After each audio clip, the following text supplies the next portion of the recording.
Well, mourners have indeed been gathering at St. George's to pay their personal tributes. Let's now bring in SABC News reporter Lulama Matya, who's just outside the church for us then this afternoon. Good afternoon, Lulama. All right, so the body of the Archbishop, as we know, is currently lying in state inside the church, inside St. George's Cathedral. We earlier saw, many people, lines of people outside waiting to say, their final goodbyes to the Arch. I do understand you're indeed standing with some mourners just to get an indication of their thoughts then this afternoon. And are we still seeing those lines at this time and mourners making their way to come and say goodbye to the Arch? Yes, Flo, although I'm not on the other side where the lines are, I'm at the exit side now because we want to speak to the mourners after they have viewed the body.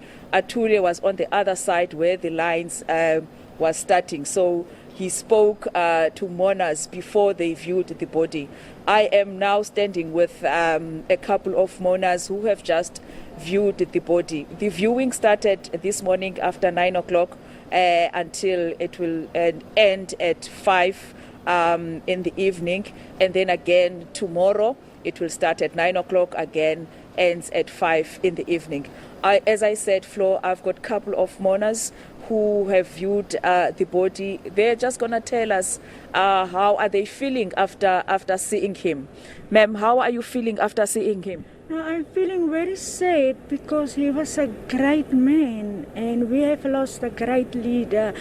And he is a great example of how God wants us to live. And his caliber is so rare. I don't know if we will have somebody like him and Mandela and all the other big leaders again. So it's really sad for me, and it's really an honor to have met him many years ago that I was working here at the Krip restaurant. He was such a beautiful person, and I just come to show my last respect to him. Thank you. And you, sir, how are you feeling? At this moment, very sad. Words can't describe how we feel at this moment. Only our heart is bleeding, especially losing a leader, especially in our church environment of the Anglican Church of Southern Africa, and being part of it. And him also being part of our church at Bonteheuwel. We just came from the memorial service now from Church of Resurrection Bonteheuwel, where we had the memorial service, and we came straight here to show our dignity to him and to his family, and may he rest in peace and rise in glory.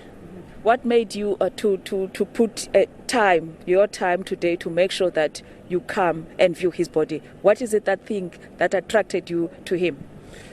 His humanity. He's a very human person, humble person, just for who he was. That kind of person he was, He loved everybody, irrespective of your religion, irrespective of your color.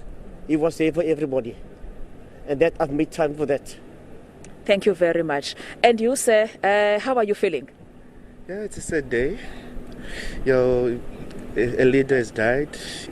A leader has fallen. It's not only for South Africa, but the world. For me, as a younger person, I was not there before when the Truth and Reconciliation was happening. I can't remember that much. But the moments we saw him on TV, I not met him in person, but the moments, that smile, he always had that laugh, which attracted me to that, like as a man of cloth. He did not take either political or whatever color you are. He stood for what was right. And it's something we need, us as the youth.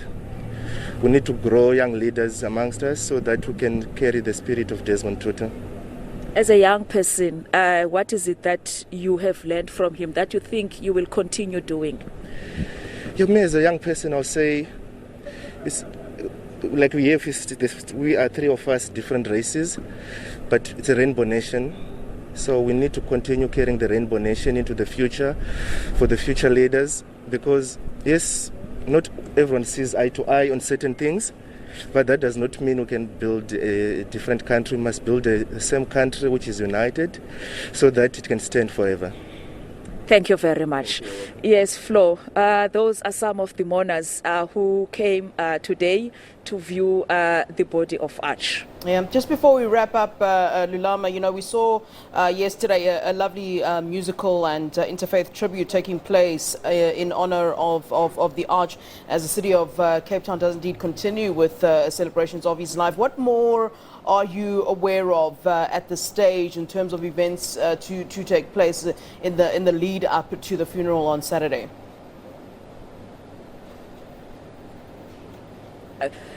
Flo, I know that this evening at the waterfront there is an event that has been organized by close friends and close people of the Arch, where they are going to celebrate his life. That event is happening this evening. I think it's starting around 5 or 6 o'clock. So it's only that event that I know of, but from what I hear from some of these people that I spoke to, Flo, some churches around the Western Cape, they are also having their own events, memorial services, celebrations, marking this fallen hero that maybe as the media we are not aware of.